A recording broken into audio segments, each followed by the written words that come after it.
Why is it that some law enforcement branches and intelligence branches don't get along? See, it's really funny because being in the military and having my experience training with and working with EOD and anybody that questions that, I really don't have time for you right now. However, when I did do that in the military, one of the things that we ended up doing was cross training with not only multiple different branches, but three-letter agencies. So you have DEA, ATF, Highway Patrol, local law enforcement, state police. Uh, Never really heard of them until I went to Raleigh, but there's Capitol Police. I don't know what the hell it is that they do.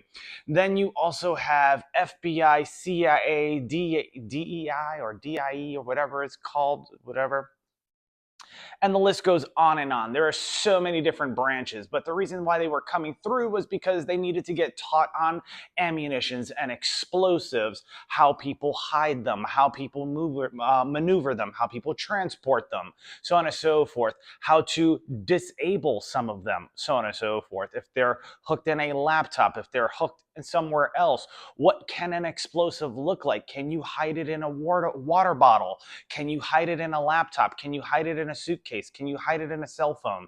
And the list goes on and on. But some of the things that I noticed, and it was really interesting because you have people like Andrew Bustamante and a couple others, or if you ever seen the TV show Quantico, they talk about the mice or rice method. Right? So RICE in Quantico, I think they mentioned it as rice because instead of reward, it would be money, so on and so forth.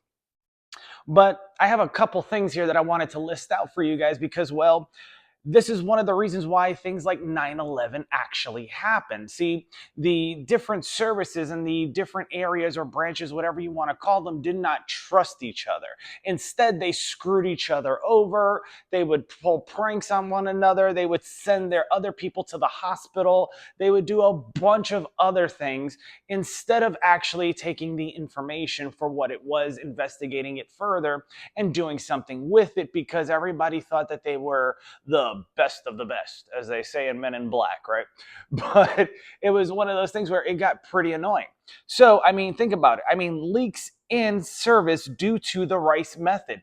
If certain government assets wanted to hinder somebody, they could mess with their ideology, they could reward them with something, they could coerce them, or they can mess with them emotionally, or so on and so forth, right?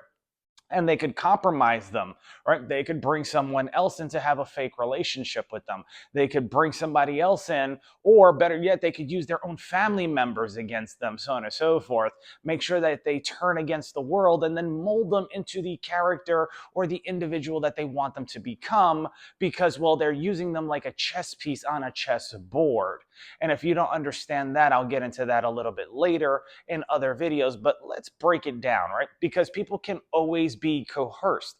They can always be emotionally distraught. Yes, it says, oh, well, some people don't have emotions. The nicest people or the worst people that seem like they don't have emotions will have emotions. You just have to find out where they are. Or as Harvey Specter would say, you act like a doctor, poke around until you find where it hurts, then you know where to look, right?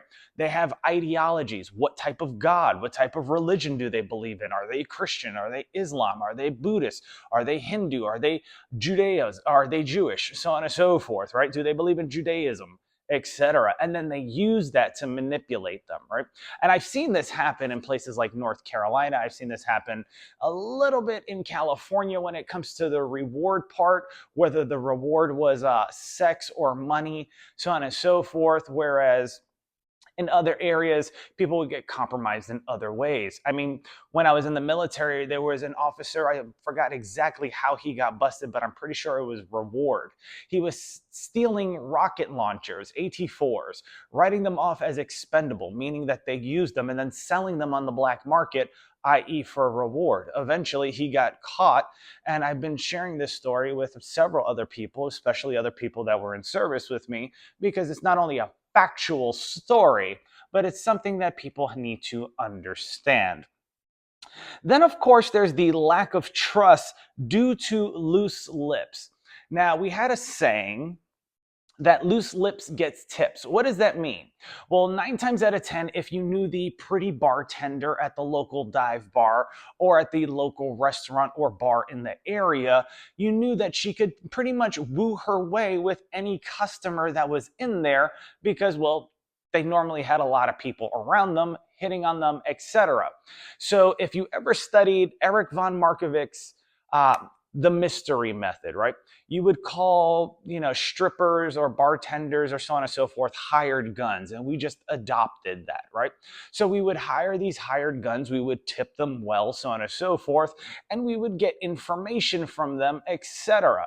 Now you're asking, well, how do I know this? Well, while I was in service, I was a magician and I would get asked hypothetical questions. Hey, being that if this was a magic trick, how would you get information from X, Y, and Z? How would you tactically acquire information in this setting? So on and so forth. And we would come up with different scenarios, right? So that's one of the ways. If you ever seen the movie, or should I say the TV show, The Mentalist, where law enforcement would come in or some other people would come in and they would ask Patrick Jane questions, it was similar to that. If you knew anybody that I served with, they would tell you that my nickname was Magic Mike for a reason. So let's continue, right? So the hired guns, loose lips gets tips, right? So yes, they have loose lips, meaning that they're willing to talk. They'll tell you a lot of information. They'll do almost a lot of stuff just because, well, the customers normally don't treat them well. And, well, they're looking to make more money because they don't get paid a lot in the service industry, right? So on and so forth. So we would acquire information that way, and then they would use that information for whatever purpose or reason. Then, of course, you have local clergy. You also have people that are racist. You also have people that don't have an open mindset, that get fearful of a lot of things very quickly. So what you could do is you can leverage their power, resources, network, and everything else for your benefit to either instill fear, to employ local law enforcement to take over, to incorporate local law enforcement through their networks and channels to play psychological or manipulative games. You can have the FBI and local law enforcement tag team each other. So if they're a Lyft driver, you can actually control where they're going and the rides that they're getting and put certain people in their vehicle, and then they could start messing with them psychologically. Yes, it's happened to me. I know, because it works, so on and so forth. It's very effective. However, there's other people that have done this too, that they've done this too, where they were just trying to acquire information to get information out of people. Sometimes they would put a very attractive man or female or couple in the car. They get friendly with the driver, etc., so on and so forth. And it is what it is, because in the society we live in today, the government's actually able to control whether or not you have a job and if you get hired anywhere, because of the fact that they can blacklist you or not. I mean, not to take away from the TV show Blacklist with Raymond Reddington, but they do have the power to do so if they feel as though you might be a threat. So what they'll do is they'll just sanction you, like what they're doing with other countries. They'll make sure you can't get a decent job, right? They'll make sure you get fired from locations, especially after they're done using you, right? A buddy of mine named Sid used to have this saying, tag it, bag it, and put it up for sale. Now, Sid was with LAR and a couple other people, and we used to hang out a lot, but that's exactly what they used to do. They used to tag you, so on and so forth, etc., bag you, etc., and then put that bitch up for sale. Meaning, I'm going to use you, I'm going to employ you, I'm going to do this, and then when I'm done with you, I'm going to discard you, so on and so forth. Loose translation. Then, of course, you have hackers in the area, right? Well, how is it that all these companies and these news stations are getting the information on these huge breakthroughs of, well, Google getting hacked for data, Microsoft getting hacked and shutting down everything, Apple getting hacked, and this, that, and the third? Well, 9 times out of 10, things that are successful don't make the news, and things that are successful that do make the news, 9 times out of 10 have been manipulated or construed to not tell the whole truth. The reason it's been skewed that way is because, well, not just to provide false information, but you have to remember, We already allow a lot of people within the United States. So who else is watching that information and acquiring that information? Who else has the ability, because they have finances, to purchase data from cell phone companies, to purchase certain pieces of technology like a keylogger or something similar of the sort in order to record devices, and so on and so forth. If they find out that they're, let's say they're tapped into the FBI or local law enforcement, right? Because they're nefarious actors and they see that, well, they're paying a lot of attention to particular individuals. Maybe we can use that for ourselves as well. And then they play this one game back and forth with different individuals, so on and so forth, trying to recruit them either to either side, etc. Right? And then, of course, the truth is always said in jest, but we won't get that far because, well, let's just face it, the media is what it is. They can even control the algorithm to see how many views you get. So let's continue, shall we? They don't know who to trust. And then, of course, there's poor CI leads who will talk, right? So a confidential informant, right? Well, a lot of people in different areas. So you would hear Andrew Bustamante use the word asset, which would be a confidential informant, so on and so forth. Someone they converted to, well, give them information, to spy. If you're on stateside, right? If you're not overseas, you're stateside, and you're dealing with ATF, FBI, highway patrol, cops, police officers, etc., they would normally use the term CI or another slang term, so on and so forth, not so much asset. That would pertain to, well, the intelligence community of the CIA, so on and so forth. It's just lingo that is very basic. And if you don't believe me, you can also ask ChatGPT because it magically knows so much of the lingo and information that's out there already. So CIs are not somebody to fully trust, etc. Yes, you can trust them to a certain point, but then when is a CI going to be drunk at the bar, run into the hired gun, blab off to the hired gun? Now the hired gun goes back and tells everybody exactly what that CI said. Now that CI is a lost lead, so on and so forth, and you can no longer use that. You have to be able to trust your unit if you're going to prevent certain things from happening, especially really big things from happening, and you can't leave a bad taste in their mouth, meaning you can't send them multiple times because you wanted to carry out a science experiment to certain locations. You can't ruin their life because you want to prove a point of power and then ask them for help later because you put them in a desperate situation. Remember, the enemy of my enemy is my friend.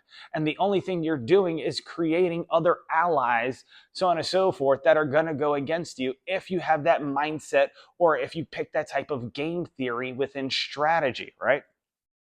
So let's continue. Last but not least, poor training for local law enforcement. Now, what do I mean by this? When it comes to the training, and I've shared this with my family, even though they need to have stuff in black and white on paper, it's like almost like dealing with an attorney or lawyer. Like if it's not on paper, it doesn't exist, which is a good thing because there's a lot of stuff that shouldn't go on paper when you're in the military because, well, it could get a lot of people in trouble. But when somebody says do something, you do it, so on and so forth, no questions asked. And then, of course, you could always ask the network if you happen to want to actually learn something. But when it comes to training, and I remember this piece of advice, and I remember this vividly. We were doing EOD training, so on and so forth, and we had a couple people learning a couple things, and there's two scenarios. The scenario that I want to talk about was how my chief warrant officer at the time, CWO, and a couple of us were training local law enforcement, ATF, three-letter agencies, so on and so forth. They were out of school, etc., so on and so forth. They're getting ammunition and explosives training. They were told, oh, we're going to blow some stuff up. It's going to be cool. And my CWO is there playing with what looked like silly putty. I mean, it was pink, so on and so forth, and it was like a stressed dough, so on and so forth. And he even portrayed it that way, and he was able to express himself in that manner. About 15 minutes into it, when people were kind of like doing their own thing, because people don't matter their age, they do act like children sometimes. So he goes, this is actually C4, and he throws it into the bleachers. Now, when he throws it into the bleachers, the people that were in the bleachers ended up jumping out of the bleachers. And that's when he said a profound line to me, which was ridiculous, that I've heard him say in several different types of training presentations. But in this one particularly, he literally looked at them and said, "This tells me exactly how much training you actually have had." See, you need two things. You need friction and heat to set off an explosive. That silly putty wasn't going to do anything, and the class should have understood that if they were that intelligent, right? The quickest distance between 2 points is a straight line. The quickest way for me to speak to you is to, well, put myself in front of you, or find a way to record myself and put myself in front of you, right? But that would be too easy, right? A simple lesson in magic and a rule: the more simple something is, the more complex people will make it in their own mind. So if you found any value in this video, so on and so forth, go ahead and smash that like button, and don't forget to follow me for more tips. And I'll see you guys on the next episode of, well, Finding Freedom. Peace.